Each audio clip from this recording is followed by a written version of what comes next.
اعوذ باللہ من الشیطان الرجیم، بسم اللہ الرحمن الرحیم۔ سورہ الطارق۔ الطارق کس کو کہتے ہیں؟ طارق رات کو کہتے ہیں۔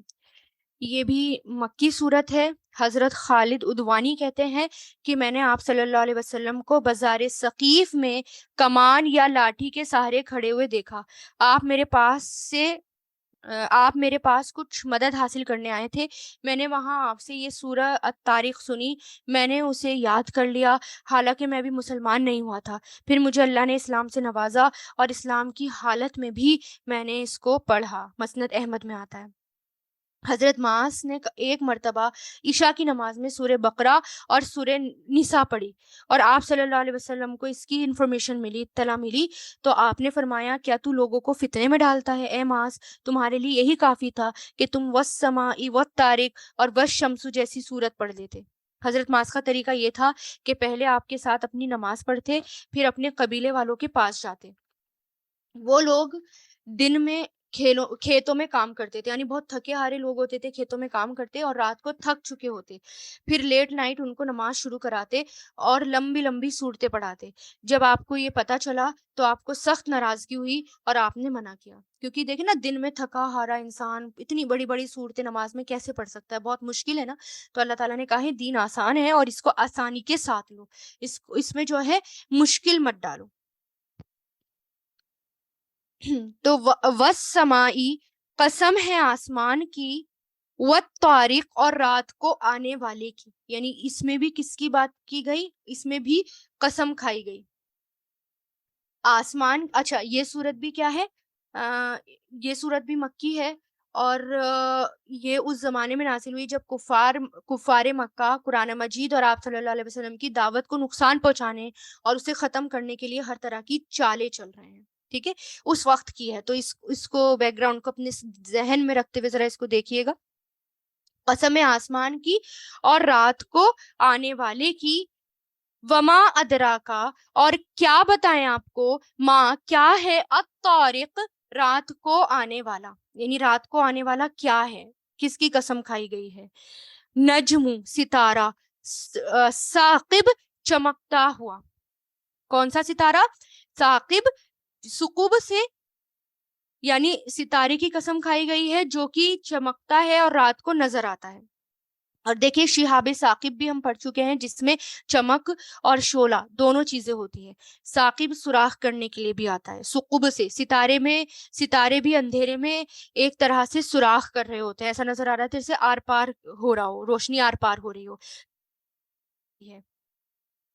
تو ستارہ چمکتا ہوا، ان نہیں ہے کلو نفسن کوئی نفس، لما مگر، علیہا اس پر ہے، حافظن ایک حفاظت کرنے والا، یعنی ہر نفس پر کوئی ایسا نفس نہیں ہے، کوئی ایسی چیز نہیں ہے جن پر حفاظت کرنے والا نہ ہو۔ ہر کسی پر اللہ تعالیٰ کے نگران اور اللہ تعالیٰ کی حفاظت کرنے والے فرشتے موجود ہیں۔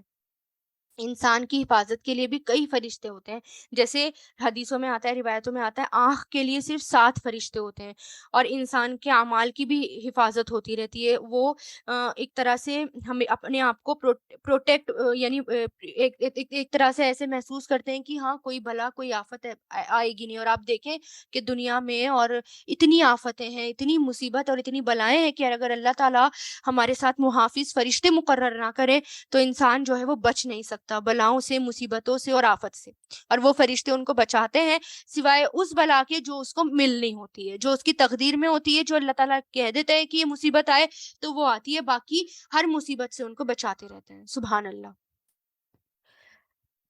فل ینظر تو چاہیے کہ دیکھے، نظرہ ینظرو سے تو چاہیے کہ دیکھے، الانسان انسان، مما کس چیز سے، من پلس ما سے بنائے، کس چیز سے، خلقہ وہ پیدا کیا گیا، خلقہ یخلقو سے، خلقہ کس چیز سے وہ پیدا کیا گیا، یعنی اللہ تعالیٰ قسم کھا کر کیا کہہ رہے کہ انسان کو غور و فکر کرنی چاہیے، انسان کو دیکھنا چاہیے کہ وہ کس چیز سے پیدا کیا گیا۔ خلقہ پیدا کیا گیا، من ماء ان پانی سے، دافق اچھلنے والے، یعنی حقیر پانی تھا، تھوڑا سا پانی تھا، اس سے پیدا کیا گیا، اور پھر بھی جو ہے ایمان نہیں لاتا، پھر بھی جو ہے وہ اللہ تعالیٰ کو مانتا نہیں ہے اور اپنے آپ کو بڑی چیز سمجھتا ہے، اور جبکہ وہ اچھلنے والے پانی سے پیدا کیا گیا، دافق دال فا قاف سے دفقن اچھل کر بہنا، یعنی انسان اپنی تخلیق کے سٹیپ پر غور کرے۔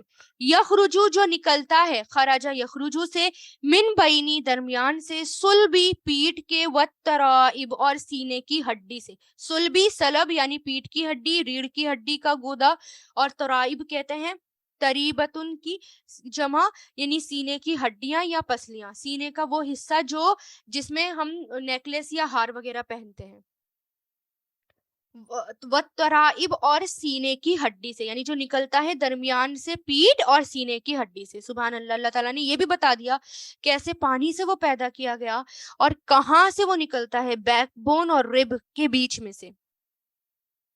انہو بے شک وہ علی رجعہ اس کے لوٹانے پر لقادر ضرور ہی قادر ہے، قدر یقدرو سے قادر، یعنی انسان سمجھتا ہے کہ اللہ تعالیٰ اس کو دوبارہ پیدا نہیں کر سکتے، اس کو دوبارہ لوٹا نہیں سکتے پہلی تخلیق میں، یہ سب بتانے کے بعد اللہ تعالیٰ کہہ رہے ہیں اللہ تعالیٰ اس کو ہر حال میں کر سکتے ہیں۔ جب اللہ تعالیٰ اس کو حقیر پانی سے پیدا کر سکتے ہیں تو اس کی دوبارہ پیدا کرنا اللہ کے لیے کیا مشکل ہے۔ یوما جس دن تبلا جانچ پڑتال کی جائے گی، تبلا جانچنا، امتحان لینا یعنی آزمائش، تو جس دن آزمائش لی جائے گی انسان کی یا جانچ پڑتال کی جائے گی انسان کی، اور یہ جو ہے با لام واو سے بنا ہے، بلا یبلو سے، مضارع مجہول ہے، سرائرو تمام رازوں کی، سرائرو سین را سے بنا ہے، سر راز کو کہتے ہیں نا پوشیدہ باتیں، چھپی ہوئی باتیں، تو جانچ پڑتال کی جائے گی ہر راز کی، یعنی تمام راز کھل جائیں گے۔ حدیث میں آتا ہے نا، ہر غدر کرنے والے، دھوکہ دینے والے، بدعہدی کرنے والے کے لیے سرین یعنی ہپس کے پاس جھنڈا گاڑ دیا جائے گا اور اعلان کر دیا جائے گا کہ یہ فلاں بن فلاں کی غداری ہے۔ نقلی اعمال ہمارے، نیتیں خراب، یہ سب جو ہیں وہ ظاہر ہو جائے گا کہ یعنی ہم نے جو بھی اعمال کیے اس کے پیچھے نیتیں کیا تھی وہ دیکھا جائے گا، دل کے حال کیا تھے، یعنی اعمال کی صرف ظاہری شکل و صورت کے اعتبار سے نہیں بلکہ تمام راز، یعنی پیچھے سے ان کو دیکھا جائے گا اور اس کے اکارڈنگ فیصلہ کیا جائے گا۔ قیامت کے دن سب سے پہلے جس کا فیصلہ کیا جائے گا وہ شہید ہوگا۔ پہلا فیصلہ، اسے لایا جائے گا، اللہ کی نعمتیں اسے گنوائی جائیں گی، وہ انہیں پہچان لے گا تو اللہ تعالیٰ فرمائے گا کہ تو نے ان نعمت کے ہوتے ہوئے بھی کیا عمل کیا؟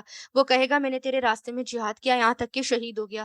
اللہ تعالیٰ فرمائے گا تو نے جھوٹ کہا، بلکہ تو اس لیے لڑتا رہا تاکہ تجھے بہادر کہا جائے تو وہ ہو گیا۔ پھر حکم دیا جائے گا اسے منہ کے بل گھسیٹ کر جہنم میں ڈال دو، یہاں تک کہ اسے جہنم میں ڈال دیا جائے گا، یعنی اگر انہوں نے دکھاوے کے لیے جہاد کیا ہوگا۔ دوسرا وہ شخص جس نے علم حاصل کیا اور لوگوں کو سکھایا، قرآن پڑھایا، تو اسے لایا جائے گا اور اسے اللہ کی نعمتیں گنوائی جائیں گی، وہ انہیں پہچان لے گا تو اللہ تعالیٰ فرمائے گا کہ تو نے نعمت کے ہوتے ہوئے بھی کیا عمل کیا؟ وہ کہے گا میں نے علم حاصل کیا، پھر دوسروں کو سکھایا، تیرے رضا کے لیے قرآن پڑھا۔ اللہ فرمائے گا تو نے جھوٹ کہا، تو نے علم اس لیے حاصل کیا کہ تجھے عالم کہا جائے، تمہارے نام اعمال کے ساتھ کوئی ٹائٹل لگ جائے، اور قرآن اس لیے پڑھا کہ تجھے قاری کہا جائے، سو وہ ہو چکا۔ پھر حکم دیا جائے گا اسے منہ کے بل گھسیٹا جائے یہاں تک کہ اسے جہنم میں ڈال دیا جائے گا۔ تیسرا وہ شخص ہوگا جس پر اللہ نے وسعت کی تھی، ہر طرح کا مال اسے دیا تھا، اسے بھی لایا جائے گا، اللہ اسے اس کی نعمتیں گنوائے گا تو وہ انہیں پہچان لے گا۔ اللہ فرمائے گا کہ تو نے ان نعمت کے ہوتے ہوئے کیا عمل کیا؟ وہ کہے گا میں نے تیرے راستے میں خرچ کیا جسے تو پسند کرتا تھا، تیری رضا حاصل کرنے کے لیے مال خرچ کیا۔ اللہ تعالیٰ فرمائے گا تو نے جھوٹ کہا، بلکہ تو نے اس لیے ایسا کیا کہ تجھے سخی کہا جائے، تو وہ ہو گیا۔ پھر حکم دیا جائے گا اسے منہ کے بل گھسیٹا جائے یہاں تک کہ اسے جہنم میں ڈال دیا جائے گا۔ استغفر اللہ، یعنی یہ تینوں بڑے بڑے اعمال ہیں، جہاد، قرآن اور علم سیکھنا سکھانا، بڑے درجے کے اعمال۔ اگر اس میں دکھاوا ہوا تو یہ بھی قبول نہیں ہوگے۔ حدیث میں آتا ہے اللہ تمہاری صورت شکل اور تمہارے مال نہیں دیکھے گا، وہ تمہارے دل اور تمہارے عمل دیکھے گا۔ تو ہمیں اپنے آپ کو دیکھنا چاہیے کہ ہم کیسے عمل کر رہے ہیں اور کس کے لیے کر رہے ہیں۔ تو جس دن جانچ پڑتال کی جائے گی تمام رازوں کی، فما تو نہیں ہوگی لہو اس کے لیے من قوتن کوئی طاقت، ولا ناصر اور نہ ہی کوئی مددگار، یعنی پھر بچے گا نہیں، نہ تو کوئی طاقت ملے گی بچانے کے لیے، نہ کوئی مددگار ہوگا۔ والسمائی اور قسم ہے آسمان کی، ذات الرجعی جو پلٹنے والا ہے، رجعی مطلب رجوع ہونا، پلٹنا، جو پلٹنے والا ہے، والارضی اور زمین کی، ذات الصدعی جو پھٹنے والی ہے. صدعون کہتے ہیں پھٹنا، یعنی بارش ہوتی ہے تو زمین پھٹتی ہے اور نباتات باہر نکلتی ہے. جس طرح آسمان پر بارش جا کر لوٹتی ہے، اسی طرح زمین میں پانی جا کر سبزے کی شکل میں لوٹتا ہے. یہ سائیکل ہوتی رہتی ہے نا. تو زمین کی جو پھٹنے والی ہے، انہو بے شک وہ لقول ایک بات ہے، ایک قول ہے، فصل فیصلہ کن، یعنی یہ فیصلہ ہو کر رہے گا، یہ بات ہو کر رہے گی. وما اور نہیں ہے ہوا وہ، بالحزلی کوئی ہنسی مذاق. حزلی یعنی یہ چیز کوئی ہنسی مذاق نہیں ہے. یہ قیامت کا آنا، اللہ تعالیٰ کے سامنے کھڑا ہونا، حساب کتاب لینا، یہ مذاق نہیں ہے. انہم بے شک وہ، یکیدون چالے چل رہے ہیں، کادا یکیدو سے، یکیدونا وہ سب چالے چل رہے ہیں، قیدن ایک چال، و عقیدو اور میں تدبیر کر رہا ہوں، میں چال چل رہا ہوں، قیدن ایک چال. کون سی ہے؟ اللہ تعالیٰ ڈھیل دے رہے ہیں، ڈھیل دے رہے ہیں، اور اس کے بعد اچانک پکڑ لیں گے. فمہل پھر مہلت دے دیجیے. مہل پہلے امر ہے یہ، میم حالام سے، مہلا یمہلو مہل، تو مہلت دے دیجیے الکافرین کافروں کو. امہلہم مہلت دینا انہیں، رویدہ تھوڑی سی، رویدہ کہتے ہیں تھوڑی سی مہلت. تو اللہ تعالیٰ کی چال کیا ہے کہ اللہ تعالیٰ ان کو مہلت دے رہے ہیں، تھوڑی سی مہلت. پھر کیا ہوگا؟ اللہ تعالیٰ اچانک ان کو پکڑ لیں گے اور تمام فیصلے جو ہیں وہ ہو جائیں گے. سبحان اللہ. یہ سورہ بھی مکمل ہوئی.